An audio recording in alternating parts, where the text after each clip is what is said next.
Thank you so much. Good morning, everybody. I didn't hear you, Myrna, when you introduced me.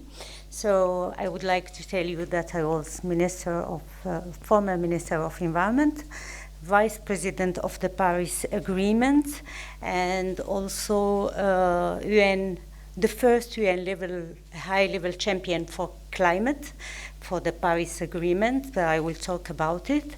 And the first president of Liberal International from the Global South.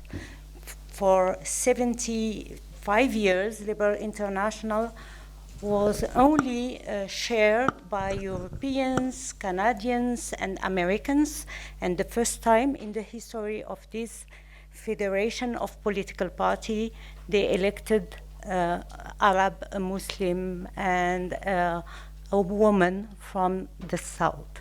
So, thank you. This is Said.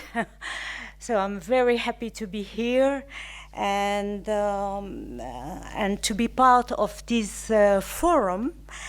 And I find the title you gave to this forum wonderful and bringing so much hope, singing and dancing nations closer. What a wonderful event in a very, very turbulent world. I have nothing to say more than what you said. We had the same logic in preparing our speeches together, so I will maybe repeat what Mrs. Minister said before me, but let me first thank you for choosing to let music resonate instead of weapons, because this is what we are hearing now.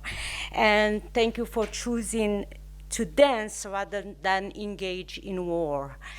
And I would like especially to thank you, Mark, and to thank the Academy of Cultural Diplomacy for promoting the values of dialogue, of communication, of togetherness for a peaceful world. As president of Liberal International, I'm feeling that this is what I'm doing on a daily basis.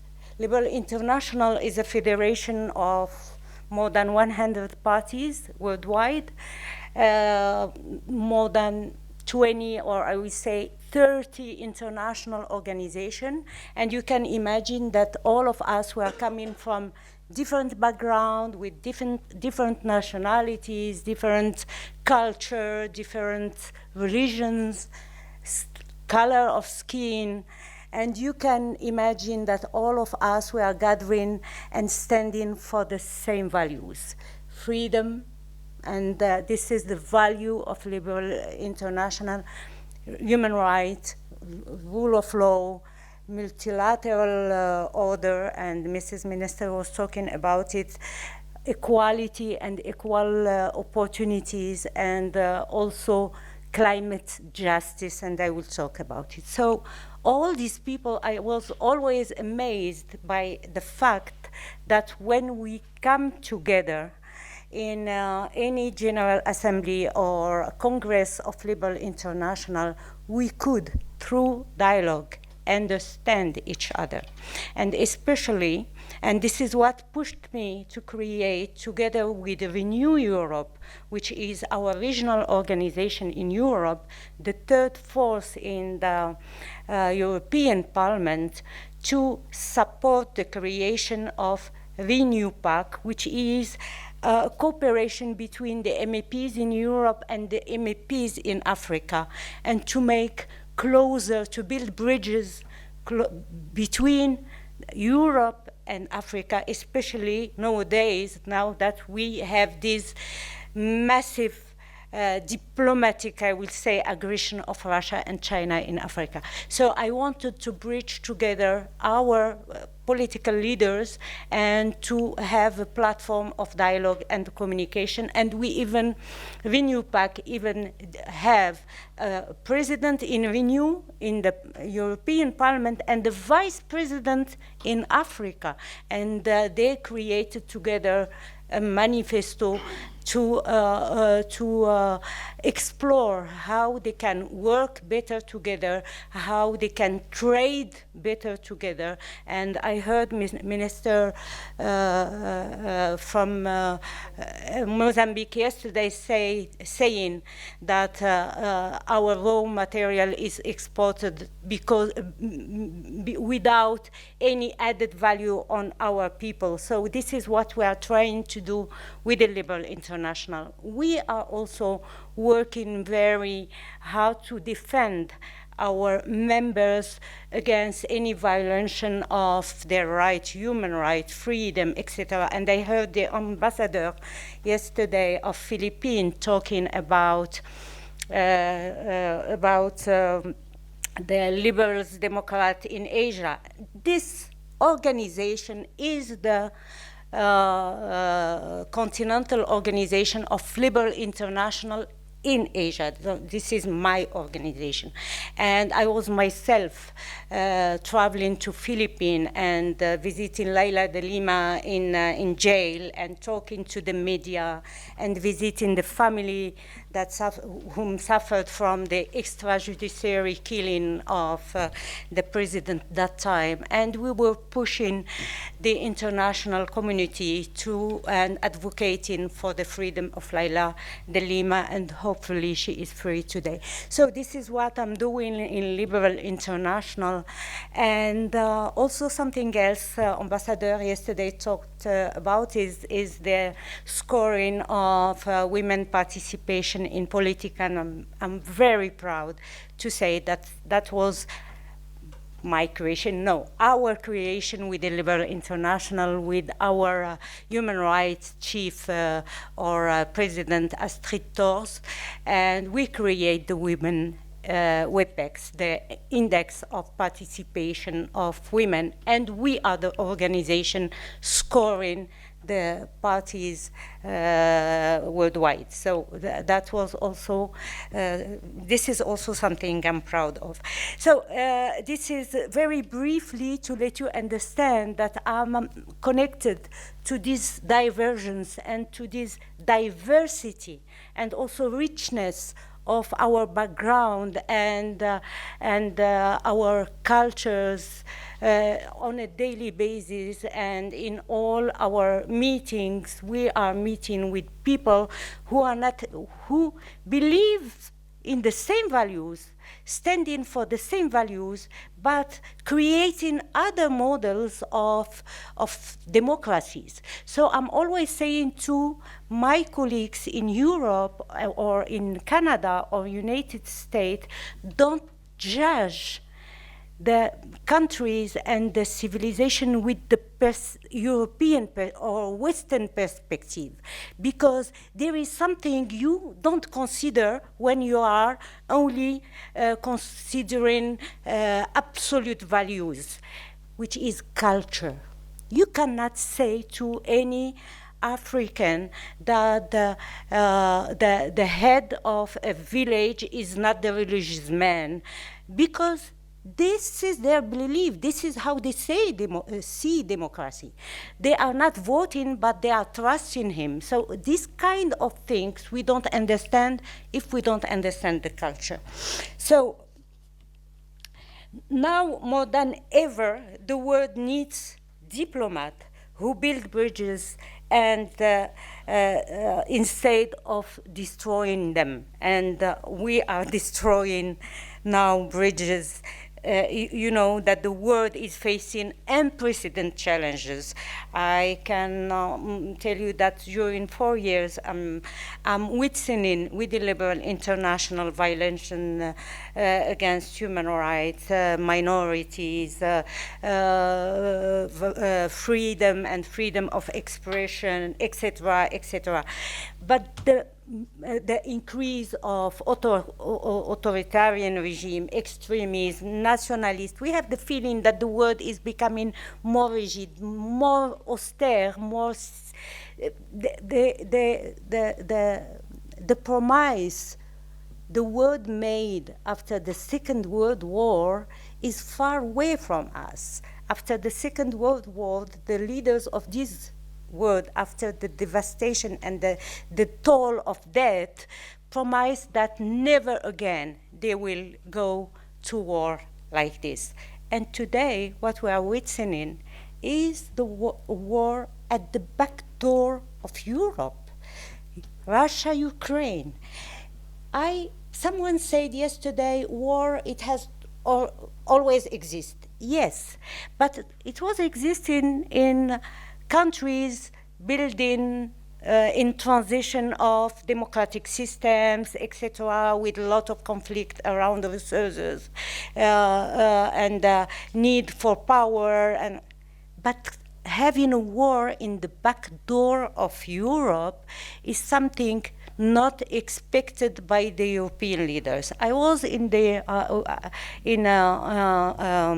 meeting in the EU with the liberal MEPs, and all of them, when United States was saying that the Russians are moving towards Ukraine with engines, etc., the Europeans were saying, impossible.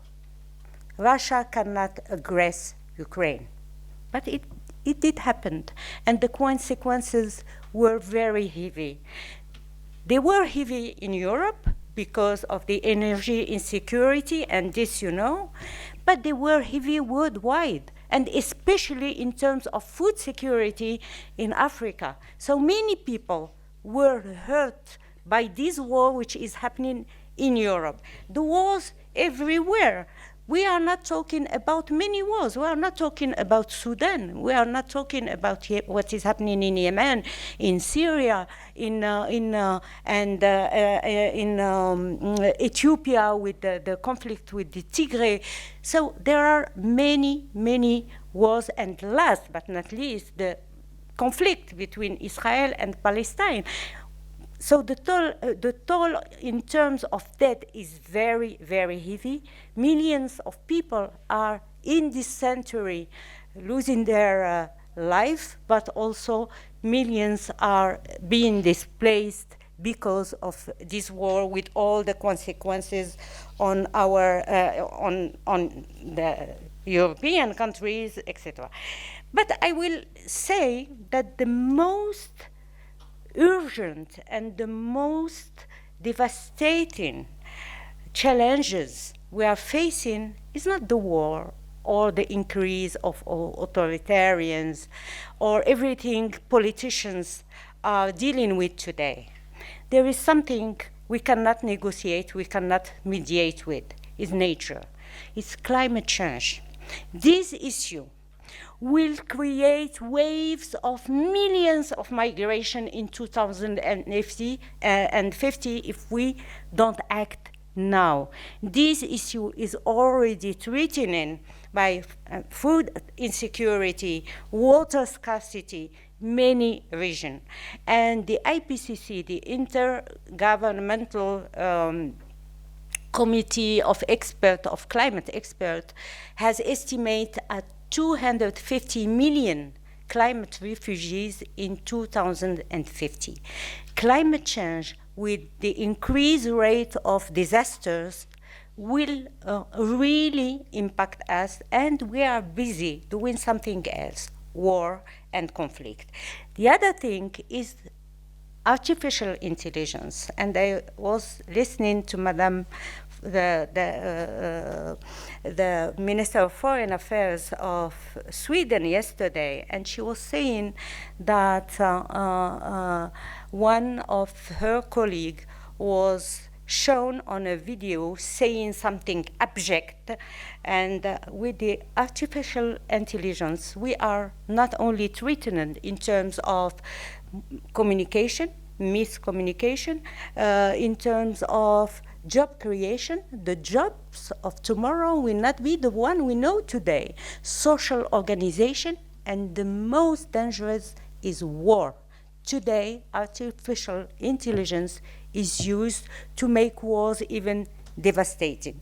So these are really the challenges we are facing today, and I regret to say that the world has not seen such austerity since the Second World War. And as I told you, we are very far from the promises our grandfathers did that time. Today, I will say that democracy is backsliding. The world order is in disorder, and I will add answer to what you said, Madam Minister. Today, look at the last vote in the UN concerning the incrimination of Russia in attacking Ukraine. We had in the General Assembly, for the first time, a clear division of the world. All the global South didn't vote or voted against an aggression of Ukraine in favor of Russia. So, or you can find another kind of vote where all the General Assembly is voting for example, Palestine, the ceasefire in Gaza. All the General Assembly, all the members are voting for a ceasefire, and the Council of Security, the Security Council, is rejecting because of a veto. So what we need today, we are facing, I think, the most serious crisis of our world organization and social organization and on our democratic system.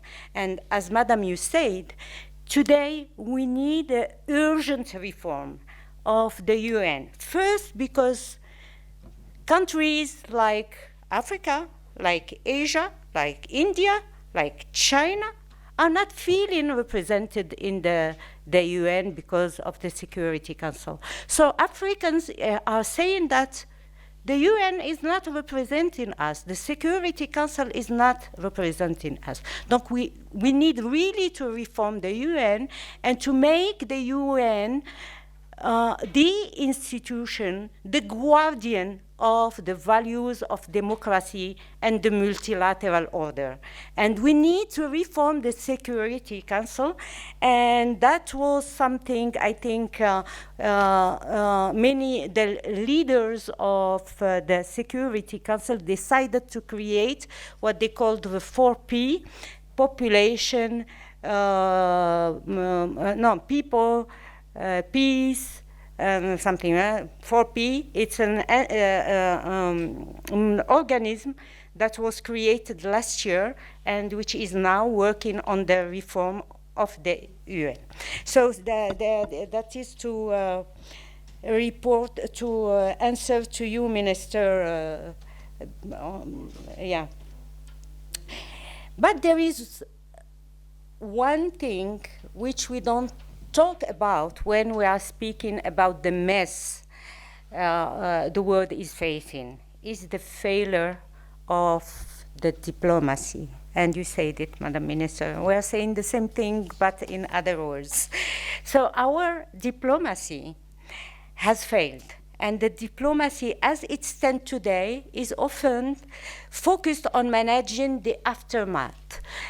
We negotiate humanitarian access, we negotiate the exchange of refugees and prisoners, we negotiate that the grain of Ukraine are traded through the Black Sea during a war, but we have failed in preventing conflict and in preventing war. And there is something I would like also to add, and we don't hear about it. It's ego.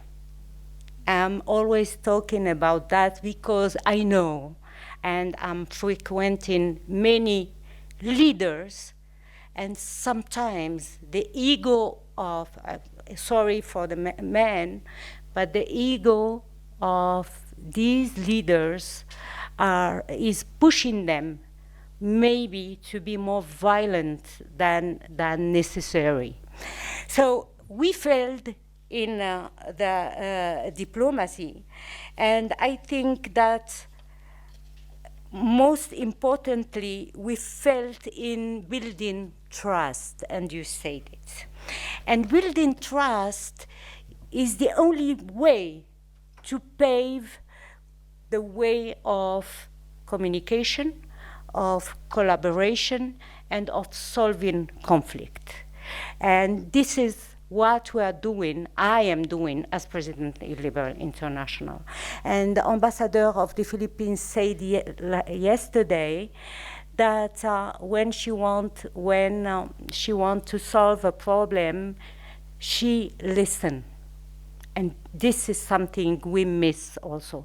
Listening, understanding, coming together, discussing, and understanding the other. So the trust is very important to make and to mediate conflict.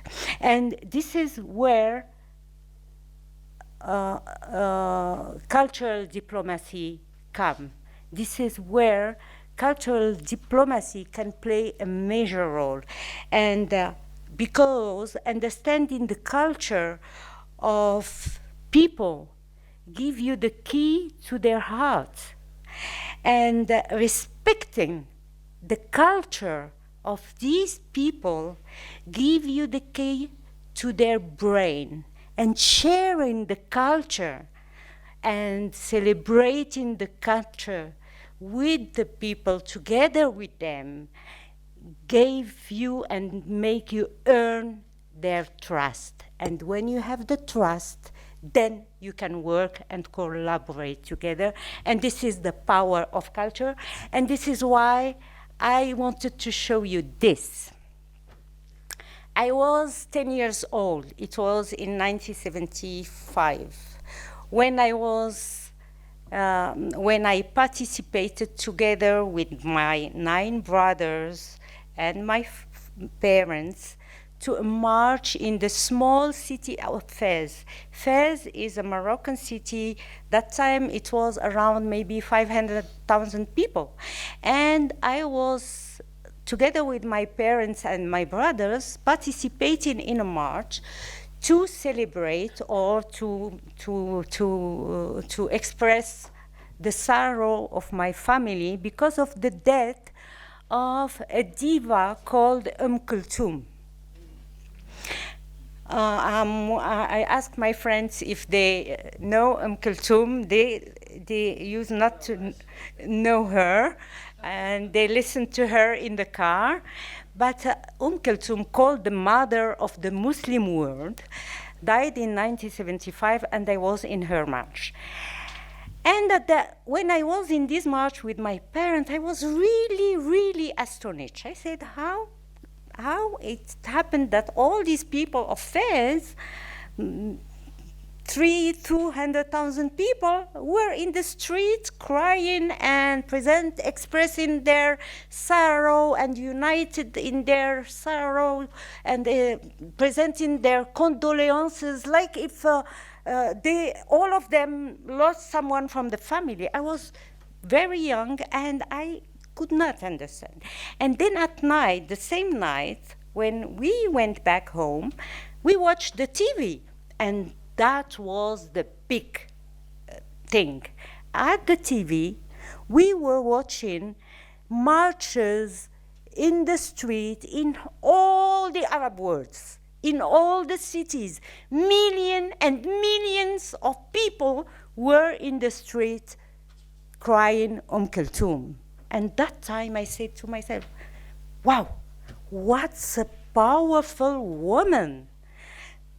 And today, thanks to you, Mark, and thanks to cultural democracy, I realize how much important is culture to unite people and to powerful any message we want to send. And I did myself use cultural diplomacy during COP22. That I was the Minister of Environment of Morocco at that time in 2016, and Morocco organized COP22 in Morocco, the Convention for Climate Change, and I invited ACON to come to sing in Morocco. And for Akon, instead of receiving 20,000 people a day to visit the COP, we received 50,000 a day visitors in the COP, more than Paris. Because in Marrakesh, we organized a concert when we invited an American singer, 3 African singers, and the Americo-African Akon came to Morocco and sing in COP22 and deliver a speech on light in Africa with green energy, etc. And that was amazing because the number of youth we touched with the message of Akon was bigger than the one I touched as Minister of Environment. So the power of culture is huge. I also want to show you Jean-Michel Jarre. This is 3.5 million people listening to this concert in Moscow. I'm wondering, ministers, if you have seen any minister or leader gathering 3.5 million person. Imagine that Mr. Jarre give one single message to 3.5 million. I was telling you that Kulthum, when she was in the Olympia, was sold out for 3 months. All the migrants, the Arab migrant and Muslim migrant in Europe, went to the Olympia. I have never seen this kind of mobilization towards political leaders only when it happened only when it comes to protest. Yes, when we want to protest, yes, we can have 4.5 million person in India protesting for minorities and Muslim rights, Hong Kong with 1.6 million person protesting for the protection of their freedom, and France and Europe protesting against the aggression of Charlie Hebdo in France. So, and I'm coming from a region where the protest of the Arab Spring completely shaked regimes and changed regimes in the region. So we know that politicians are only mobilizing when it comes to protest, but art is mobilizing in sorrow and happiness, and this is the power of art. And when we are talking about art, we should not, and culture, we should not forget that art is participating about 3% of the worldwide GDP, 3% of the world, employing millions and millions of people. So this is a job creation activity in joy and happiness. So I'm always saying when I talk about Kulthum or Charles Aznavour or Edith Piaf or Whitney Houston, I'm always saying these people never die. The art is touching the hearts, so it's never die, never ever die. And we can mobilize people and we can touch their heart. And if we understand them, we can touch their mind. And if we are together, then we can change the world. So thank you so much for what you are doing. I will say to the student here, keep increasing the volume of music because the world is becoming deaf. Deaf? Mm-hmm. Yeah? Keep increasing the volume. Keep dancing instead of engaging in war because the violent persons are engaging in war. So keep doing what you are doing because you are giving hope. And if we continue making culture in the center of education, of partnership, of trade agreement, understanding the other, we will build a better world. Today, I regret it's not a very optimistic message. But as president of Liberal International, sometimes I'm very worried about the situation. I'm especially worried now in the MENA region and the consequences of what is happening in the MENA region, not only on the MENA region, but on Europe also, and on our relationship. And I'm seeing it now within the elections, the next elections in Europe. Many Democrats and liberals are losing their voice and their seats, and in the benefit of extremism, of non-open-minded and autocrat politicians. So I'm very worried about the situation, and we have here an inch of hope with this generation of diplomats. So keep doing what you're doing for a world when we can and you can live better. Thank you so much.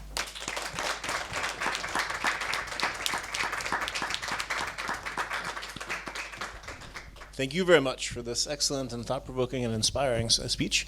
Be happy, as always, to take questions, comments, debate. Who would like to take the first opportunity? Yes. Okay.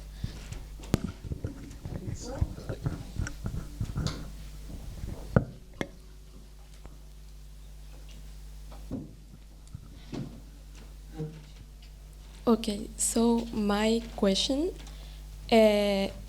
is related to the building trust process you have mentioned, because I was thinking which one is the best way to approach this trusting process, because there are different cultures, and yes, like in order to reach this understanding of the building trust process, because sometimes there are some religious or cultural connotations, and we can have misunderstandings. And my mom, for example, always tells to me, trust takes a lifetime to build and a second to break down. So how can we reach this understanding? You answered to your question. It's a long process which need dialogue, which need effort from each side. You know, you cannot build trust, and which needs that you have the patience to experience the other and to share with the other. And this is how we can build.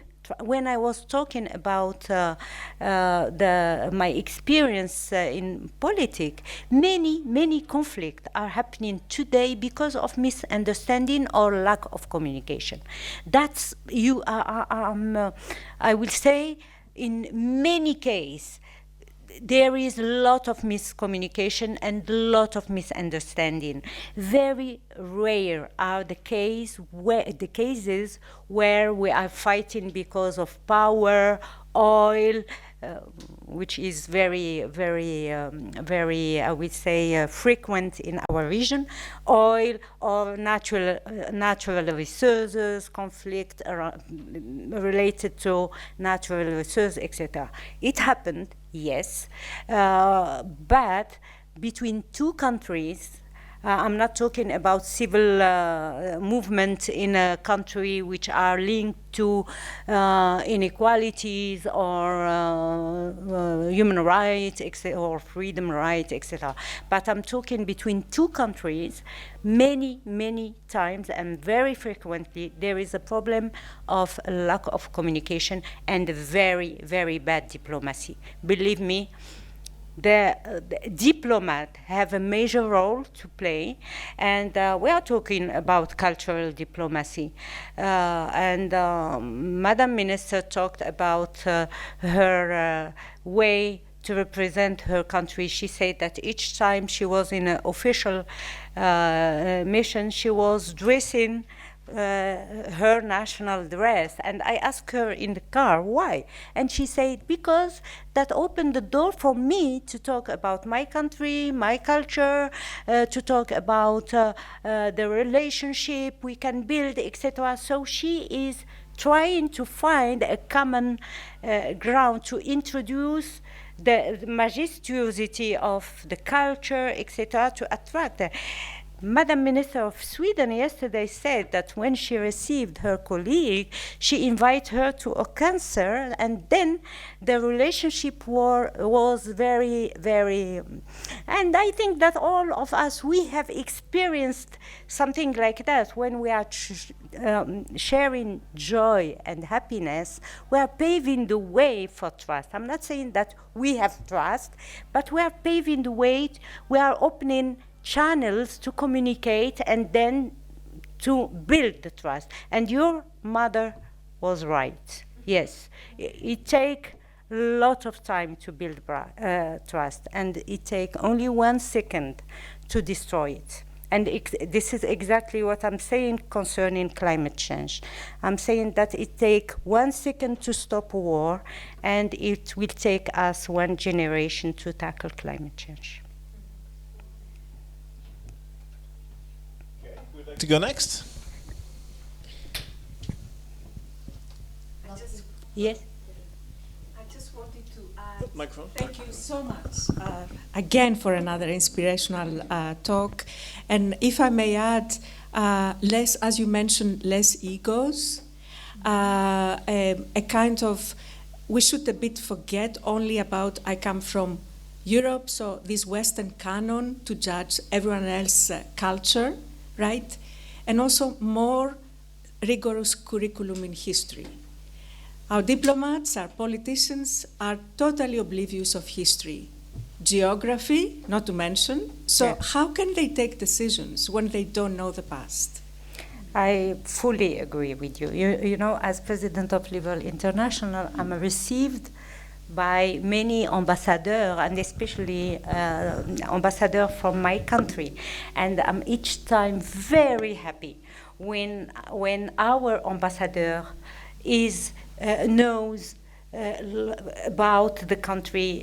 Last time I was, for example, in Azerbaijan, and I was very, very surprised and really happy to hear our ambassador telling me the story of all the region of the Balkan. And so you need to know the history. You need to know the culture. And this is what I was saying. If you understand the culture, you will not judge people. And this is something I'm always saying in Liberal International, because it's clear, and it might be clear for you and for all the ministers here or people who were in the UN, even within a family, it's very difficult to find a consensus about a destination for holiday. So if you have to decide for the future of humanity, you can imagine that these are very complex discussions and very complex negotiation, as it was for the Paris Agreement, for example. But when you understand the other, you understand its culture, you understand its difficulties, you understand its constraints, and you try, you are not judging him, then you can begin a negotiation. And this is something, unfortunately, and I don't like to say that, I'm saying when I was invited to a Women Leader Summit, and I said that we are underrepresented as women in politics and in decision-maker position. But we are lucky. We were not responsible for the wars. We were not responsible for the economic crisis. And I think that as women, we should be more involved in such decision-making position. Because as women, the night Putin has decided to aggress Ukraine, I say to my husband, and maybe I was wrong. And I said it even in the Bureau of Labor International, and they were angry against me when I said that. I said I would have never sacrificed my country and my people. I would have emphasized to negotiate together with Putin. And the Europeans were not happy about my answer, but this is the truth. I'm still thinking that I was right. You are. Hmm? You are. I think that all the women at least could agree to that. My husband actually agreed to that as well. It's only a comment. The only answer, yeah, the only answer I heard was that we need to defeat Putin. No end to this war until we defeat Putin. And this is something I heard for many months, you know. And today, see where we are. Yeah, there are no winners at war, never. It's like in the nature, if you are talking about climate change. At the end of the day, it has to come to some kind of balance. You cannot, when you are trying to change the balance or force the balance, it will come. We had 30 years war, 100 years war, world wars and others. At the end, and something else I wanted to say to the Africans, but I don't see them today. Here in the front. No, my friend, the minister, I'm talking about the students.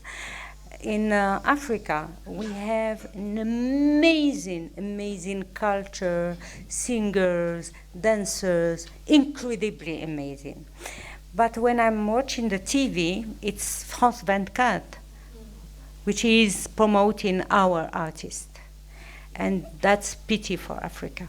I was saying to you, Minister, that we are really underestimating the power of such artists, not only in gathering people together, but in creating added value and economy, because this is what it's about. You know, California, the biggest participation in the GDP, in California is from art, from cinema. And this is something we neglect in our countries. I think Nigeria has done something about it through, I don't know whether it's copycatting Hollywood, Bollywood. They've come up with Nollywood, and the creative arts are quite a major aspect of their tourism and creative arts value chain. But we need to do more, because Africa is such a rich melting pot of cultures. Absolutely. And there's a lot more that could come out of it. Yeah. But let me just add, while I have the microphone, that speaking of history, I think it should be one of the resolutions of this session that we capture them young. We need to teach cultural diplomacy right at kindergarten level. We should not pick it up when we want to do, career courses at degree level, master's, PhD. It really should be inculcated at formative stages for a child, because it's very difficult to bend a 50-year-old tree. A lot of the times we want to bring cultures together or to use culture to stem conflict, but we're bending the oldest of people, and we can only hope that they disappear and we bring in a new generation that can fuse more and men together. Yeah, thank you. Excellent. Yeah. Is there maybe a final question, Ambassador Boguet? More comment. Thank you very much. It's wonderful to see you here and listen to your passionate speech. Of course, you can see a politician here, right? We diplomats don't speak always like that, I must say. And I said it all yesterday, so I don't want to repeat myself, but I would like to connect to the importance of how we grow our children. And yesterday I talked, if you remember, the role of music education, arts education at school. And I'm very much for it, and I would like to see it internationally happen, because in Hungary, we've proved that from very early age, it's compulsory to study music, to study, as it's compulsory to study physical education, but also music and art. And these are the forms, which will be helping us to connect on a different level. Absolutely. So I think, and we have the Kodai method, I talked about that yesterday, and the protecting the special talents and so on. So I think talents, management, and music education and arts education, and it doesn't matter that you will become an artist or a musician. It's not that's why, because that's another program. Just to understand that there are different dimensions in life. Okay? Then politics. I'm sorry to say, absolutely, because this is a different level. Politicians have got their own agenda, and they are using politics, obviously, good or bad, whatever. But if you have that kind of what we talk about here, we have been talking about here beautifully, and I really want to salute the Institute. I'm always so happy coming back, that the importance of the approach of people through art and culture is really a very big asset to every human being. Absolutely. And actually, I would like to see politicians, to use that, not in a propagandistic way. Because don't forget, propaganda is using culture and art. And we've seen it in the history everywhere in the whole world. So there is a very, very thin, woke actually. Is it propaganda or is it culture diplomacy? And I opt for culture diplomacy because it's a long-term relationship between all these wonderful people coming from different parts of the world. And I think it's fantastic what you were talking about, actually African art. I visited, as in my UNESCO chapeau, really, through culture diplomacy, Africa. And it's a gem what you can find in terms of art and culture. And this is true, they sometimes don't even know and recognize because it's part of the DNA. And don't forget, it's always difficult to recognize if it is just a normal thing to live with. So in that, I would opt really for cooperation. We should do it together, Europeans, absolutely, Africans, Asians. I mean, this is an institution in which we really believe in a global interconnectedness. And in that sense, that the role of art and culture is our strongest asset, I think. Absolutely. Thank you so much for this. And I think that Europe has a major role to play. A decade or 3 decades ago, for example, I'm coming from Moroccan protectorate, and France was very present and participating in art education and culture education, etc. And since then, they completely decreased the budget of such kind of cooperation. Not only France, Europeans in general, they decrease the budget of cultural diplomacy within the EU.